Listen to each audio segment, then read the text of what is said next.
Hey everyone, I haven't done a Botland recap video for the last 3 months because I've been working on the new infrastructure for the game. Let's start by briefly talking about the old infrastructure. It's hosted on Azure on only 2 different virtual machines. One has the account server in the database, and the other has the game server in the client. There are 3 big problems with this infrastructure. One is that it isn't scalable. All players are crammed into the same game instance, which means that once enough players connect, that's it, no one new can play. The second problem is reliability. If either one of these VMs goes down, then all of Botland is unusable. The third problem is that it's incomplete. Account registration was actually done via Twitch. There was no matchmaking since there was only one game instance.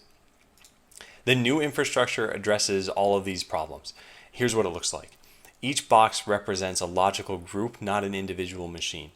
You can see the original endpoints in here that I talked about before, the account server, the database, the game server, and the client, but there are 2 new kinds of endpoints here. The matchmaker, if you've played any other kinds of games with matchmaking before, is pretty straightforward. It finds players of similar skill levels and puts them into a game. The overseer is one of the other new endpoints. This watches the health of every other endpoint in this system, from account servers to the game server clusters. If there's a problem and it can fix it, it'll do that. If not, it will send me an email about it.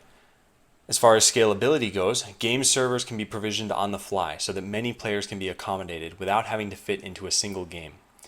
In addition, there are many account servers here that are accessed through a load balancer. So if there's ever a point where there's too much strain on a single server, we can just add another to the mix.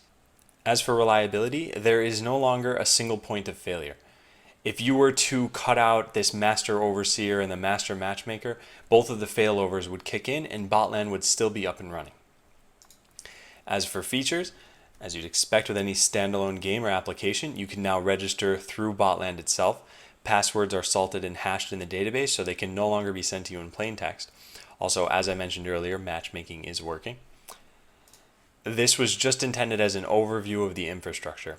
To be honest, part of the reason I'm not showing a demo is because there's not too much to see. The infrastructure all takes place in a console window. There's not much visual information there. As always, if you want to find out more about Botland or ask any questions, feel free to join in on Twitch. Thanks for watching.